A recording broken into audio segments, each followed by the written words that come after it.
The phone vibrated in my hand, a cheap, plastic tremor against my palm, but it felt like the whole world was shaking. I was sitting in my Ford F-150, the one I'd paid off 3 years ago, parked in my own damn driveway on a perfectly ordinary Tuesday evening. The screen wasn't showing a sports highlight or a news alert. It was lit up with a notification from a subreddit I'd been haunting for weeks, a place I told myself was just for morbid curiosity. Infidelity. The notification read, "Your comment on the gym bag tell has 247 new replies." My heart didn't just sink. It vanished, like a stone dropped into a bottomless, black well. I tapped it, and there it was, a reply from a user named _starterwife to my comment, which had just been me trying to sound like some wise old sage, some veteran of a war I never knew I was fighting. I'd written, "OP, you need to trust your gut. The smallest details are always the ones that scream the loudest." And this _starterwife had quoted me and written, "You're absolutely right. It's always the little things. Like my husband. He's so oblivious. He still hasn't figured out that his best friend has been using his own house, his own bed, for over a year. He thinks her yoga classes are on Tuesdays and Thursdays." Sweet, loyal man. He'd never suspect his old college roommate. The words blurred. The world tilted. My best friend. Mark. College roommate. Yoga on Tuesdays and Thursdays. My wife, Carol. The details weren't just similar. They were a perfect, sickening fingerprint. A cold sweat broke out all over my body. A chill that had nothing to do with the autumn air leaking through the truck window. I could hear the faint sound of the television from inside our house. The house we bought together 26 years ago. I could see the golden light of the living room lamp we'd picked out at Home Depot. It was all still there. My life. But it was already gone, and I was just now being told the news. I never thought I'd be the guy sitting here watching my whole life burn down on a screen. Let me take you back to when it all started. Back when the foundation was being poured and I was too stupid to see the cracks in the mix. I met Carol and Miller in the fall of 1992. I was 20, she was 19. It was at a dive bar called the Rusty Nail off campus. I was there with Mark, my roommate, drinking cheap beer and pretending we weren't intimidated by our engineering finals. She was there with a group of her sorority sisters.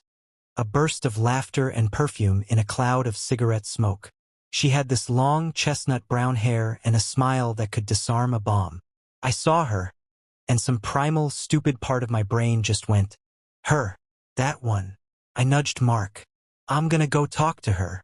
He laughed and said, "Good luck, man. She's out of your league."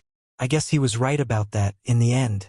I walked over, my heart hammering against my ribs, and the first thing I said to her was the dumbest thing I could think of. "That looks like a serious drink for a serious woman." She was holding a gin and tonic. She looked at me, looked right through me and said, "It's mostly tonic. I'm the designated driver. You want to ride somewhere?" I was hooked. If I'd known then what I know now, I would have turned around, walked back to Mark, and spent the rest of my life as just a single guy who almost talked to a pretty girl. We got married in '95. Simple wedding. Her parents paid for the hall, my dad paid for the open bar. We honeymooned for 3 days in a bed and breakfast in Vermont because that's what we could afford. I remember the smell of pine needles and the quilt on the bed, this old, heavy thing her grandmother had made. I started at Thompson Manufacturing as a junior draftsman. She was teaching 2nd grade. We scraped together every dime for a down payment on a 3-bedroom ranch in a decent neighborhood. The mortgage was $785 a month, and it felt like a fortune. We painted every room ourselves. I can still smell the specific, hopeful scent of bare Navajo white that we put in the living room. We were a team. We were building something. Our son, Michael, came along in '98. 2 years later, Sarah. Suddenly, the ranch house felt small. We talked about an addition, but the math never worked. So in 2003, we bought the house we're in now. The one I'm sitting outside of. It was a stretch. A $225,000. 4-bedroom colonial with a mortgage that made my palms sweat. $1, $450 a month. But Carol loved the big kitchen and the backyard for the kids. I took the promotion to project manager at Thompson. It meant more travel, but it meant we could afford this life. I remember standing in this very driveway the day we moved in, holding Sarah on my hip, my arm around Carol, thinking, we made it. This is it. This is the dream. The sacrifices felt right. Giving up my dream of starting my own contracting business felt right. It was for them, for her. The years, they just go. You don't notice the change. It's like watching grass grow. Michael's t-ball games, Sarah's dance recitals, family vacations to the Gulf Coast in a rented condo. We were happy. Or, and this is the question that now haunts me, was I just happy? Was she just there? The contentment was like a comfortable sweater I never took off. We had our routines. I'd get home from work, she'd have dinner going. We'd talk about the kids, about work, about the neighbors. We'd watch ER on Thursday nights. It was a good life. A solid life. The tiny cracks. They start so small you can dismiss them as nothing. A grain of sand in the oyster. It was around 2017, I guess. The kids were more independent. Michael was looking at colleges, Sarah was deep into high school volleyball. Carol started going to the gym. Just trying to get my energy back, she said. She bought new workout clothes. Lululemon leggings. I remember because I saw the credit card bill. $89 for a pair of pants. I joked. For that price, they should come with a personal trainer. She didn't laugh. She just said, you should worry about your own gut, Tom. It was a joke, but it had a little sting to it. The Tuesday and Thursday yoga classes started then. She'd come home flushed, talking about the instructor, the deep stretches, the peace it gave her. I was happy for her. She seemed lighter. Then the phone. She got a new iPhone, and it never left her side. It was always face down. She started taking it into the bathroom with her. I'd walk into the room and she'd quickly close out of whatever app she was in. One night, I asked, who you talking to so secretively? She looked up, and her face was a perfect, calm mask. No one. Just the group chat with the girls from school. You know how it is. I did know, or I thought I did. If you've ever laid awake at 3 a.m. wondering if you're crazy, you know this feeling. It's a low-grade hum of anxiety. A question you can't quite form. You start looking for evidence of the thing you dread, and at the same time, you're praying you find nothing. You become a detective in your own life and you hate yourself for it. I'd check the mileage on her car after her yoga classes. It always seemed about right for the round trip to the community center. I'd look for receipts, for strange hairs, for any scent on her that wasn't her shampoo or her sweat. Nothing. It was all so clean. Too clean.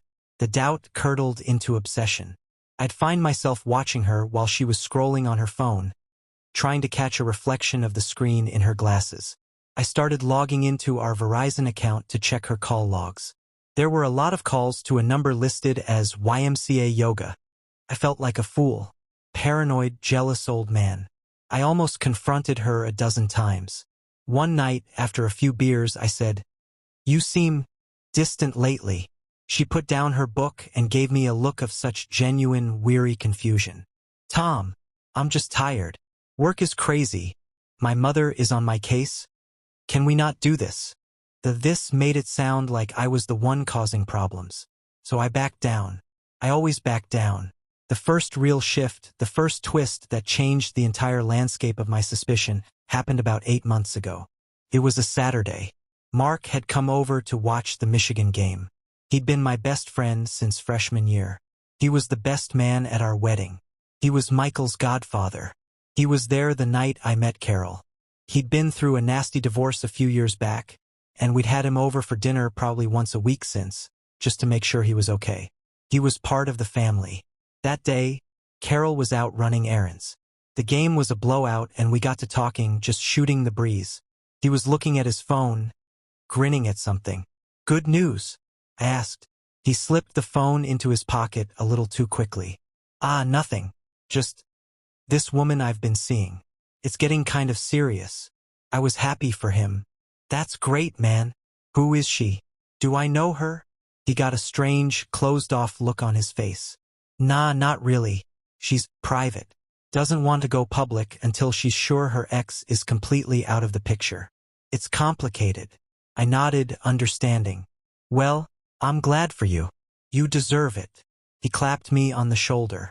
Thanks, buddy.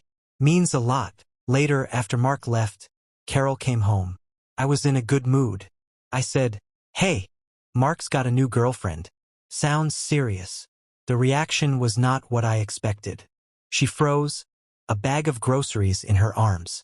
A carton of eggs was in her hand, and I saw her knuckles go white. What? What did he say? Her voice was sharp, almost panicked.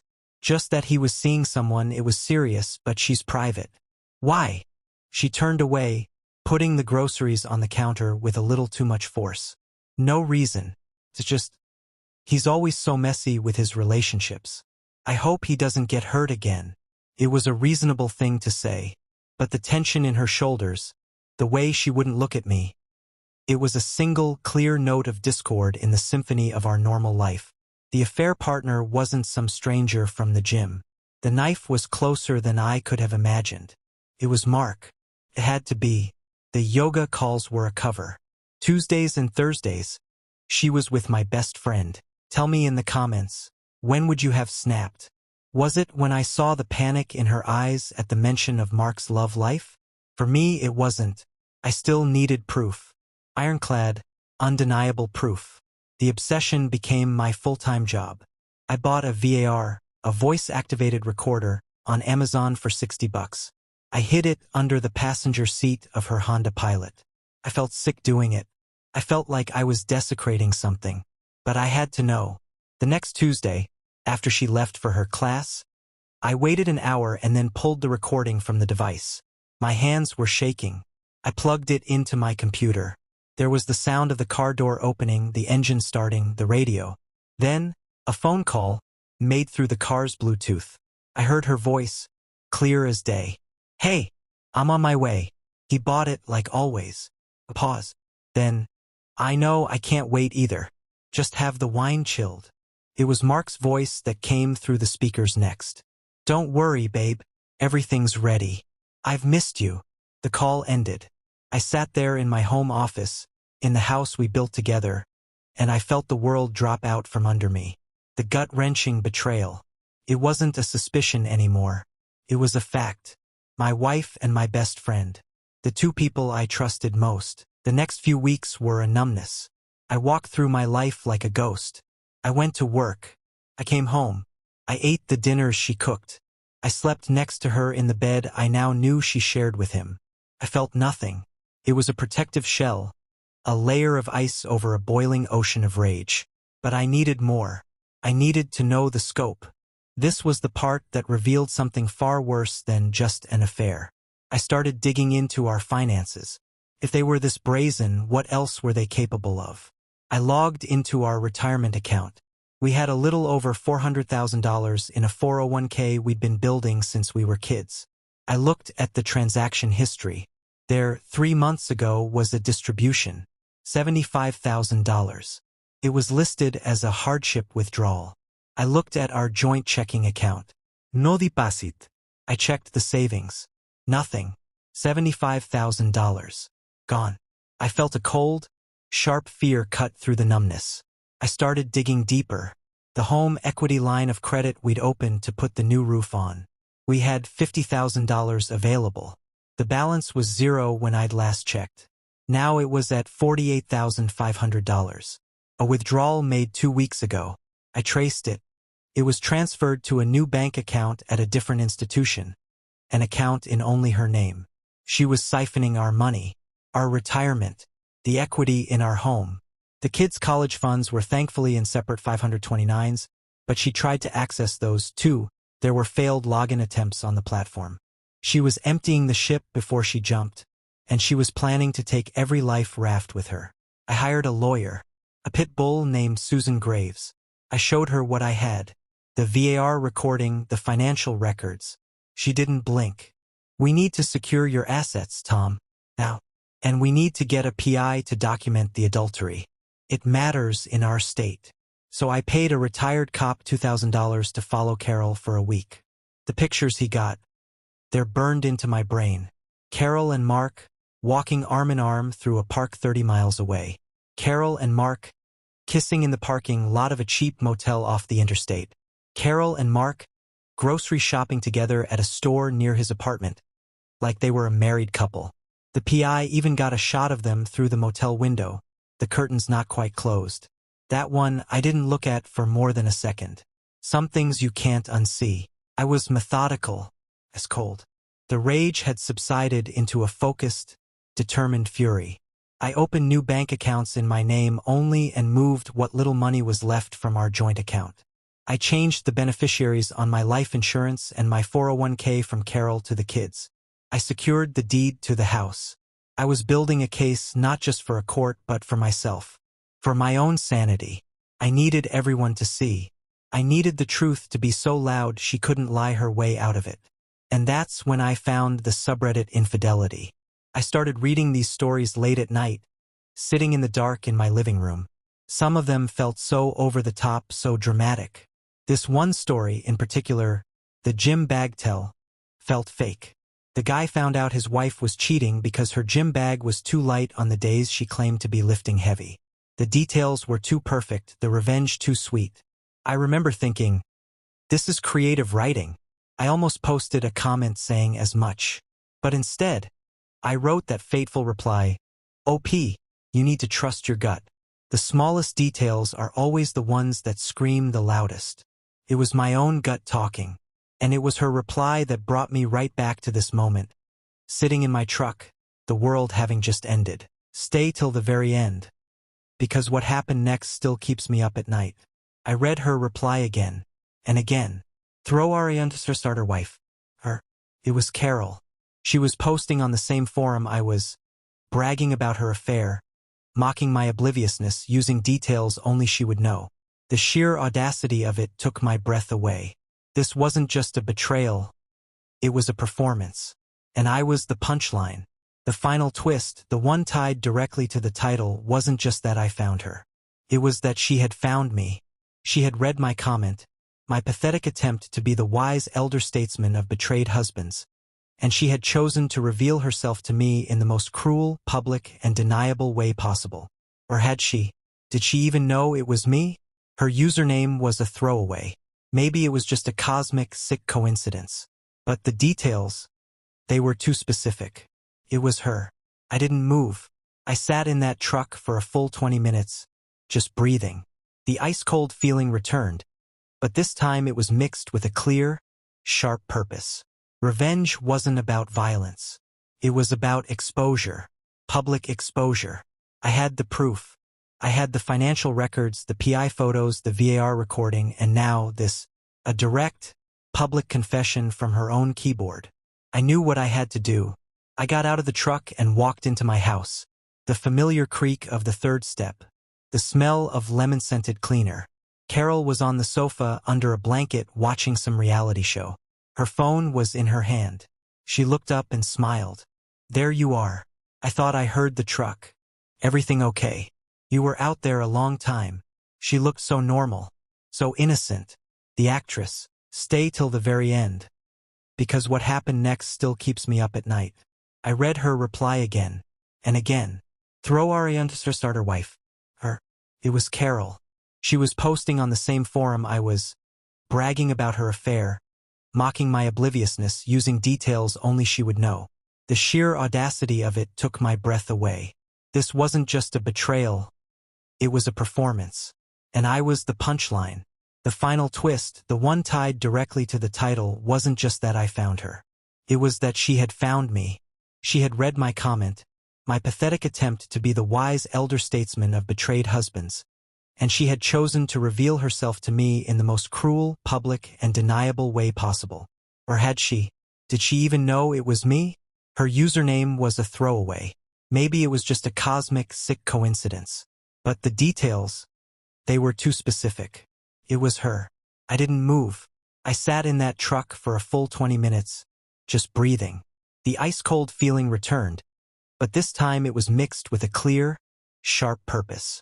Revenge wasn't about violence. It was about exposure, public exposure. I had the proof.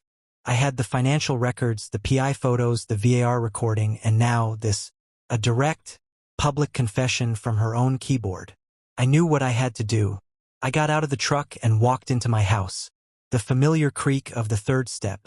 The smell of lemon-scented cleaner. Carol was on the sofa under a blanket watching some reality show. Her phone was in her hand.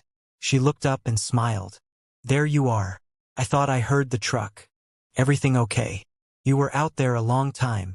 She looked so normal. So innocent. The actress. Just reading, I said. My voice remarkably steady. I held up my phone.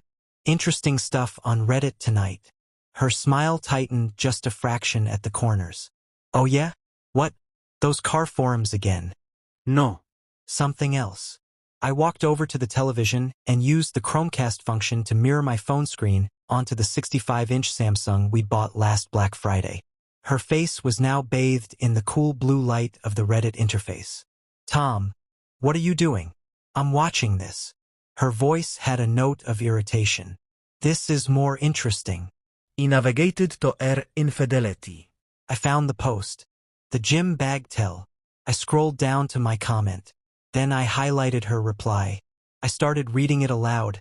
My voice flat, devoid of all emotion. You're absolutely right. There's always the little things. Like my husband. He's so oblivious. He still hasn't figured out that his best friend has been using his own house, his own bed, for over a year. He thinks her yoga classes are on Tuesdays and Thursdays. Sweet, loyal man. He'd never suspect his old college roommate. Her face drained of all color. It was a terrifying transformation. The blood just left, leaving a pale, waxy mask. Her mouth opened, but no sound came out. Her phone buzzed on the couch beside her. Then buzzed again. What is that? She stammered. Tom, that's not me. Someone is messing with you. I didn't answer. I opened the photo gallery on my phone. I pulled up the first picture the PI had taken. Her and Mark, laughing, his arm around her waist. I cast it to the TV. Then the next one. The kiss in the motel parking lot. Then I opened the PDF from my lawyer. I cast our bank statement showing the $75,000 withdrawal. Then the Helix statement. The phones started going crazy. Hers and mine. Buzzing, ringing, a chorus of digital panic. I looked at my screen. Notifications from Reddit. Dozens, then hundreds. People had put it together. They had seen my comment, her reply, and now my new comment, which I had just posted minutes ago from my truck. Update. Thank you. Thrower and starter wife. The sweet, loyal man now knows everything. The financial records, the private investigator's photos, the voice recording. It's all with my lawyer. Say hello to Mark for me. The comment was already getting upvotes, awards, replies flooding in. Oh my God. She played herself. King, you dropped this crown. Expose her to everyone. This is the best update I've ever read. I looked at Carol. She was staring at the TV, at the cascade of evidence against her. Her hands shaking as she tried to read the texts now blowing up her phone. It was her sister. Then her mother. Carol, what is this? A link to Reddit? What is going on? Then a text from Mark. Carol, call me now. My phone is blowing up from people at work. What the hell did you do? The unexpected fallout was immediate and vicious. The story wasn't just contained to Reddit. Someone had taken screenshots and posted them on Twitter. It had all the elements. Infidelity, financial betrayal, a dramatic cell phone. It was going viral. My phone rang. It was Michael. I answered, putting it on speaker. Dad? What is happening? Sarah just sent me a link to some. Is this for real? Mom and Uncle Mark. His voice was cracked, breaking. From the couch, Carol let out a small, wounded animal sound. Then Sarah called, sobbing. Daddy? Is it true? Please tell me it's not true. I looked at Carol, at the ruins of the woman I loved for 30 years. I'm sorry, baby, I said to my daughter, my own voice finally cracking. It's true. All of it. The final justice, the closure, didn't feel like a victory. Felt like surgery. It was painful, bloody, but it was removing a sickness. Carol moved out that night to her sister's, but the damage was done. Her teaching career, The school board caught wind of the viral scandal and placed her on administrative leave. Mark was fired from his partner-track position at the accounting firm for conduct unbecoming. The social shunning was absolute. Our friends, our neighbors, they all knew. They'd all seen the story or heard about it. The comments on the Reddit thread, the tweets, they were a public square of judgment, and the verdict was unanimous. I got the house. I kept my retirement. The financial theft, the $75,000 and the hellic money, my lawyer is going after that and will get it back. It's not about the money anymore. It's about the principle. Men over 50, we've given too many years to let this go. Keep listening. The lesson wasn't just to trust my gut. It was that the truth, no matter how ugly, is the only thing that can truly set you free. Even if that freedom comes at the cost of everything you thought was yours. If the story hit you square in the chest like it did me while living it, do me a favor, hit that subscribe button and turn on the bell. Because the next betrayal I tell might just save you from living it yourself.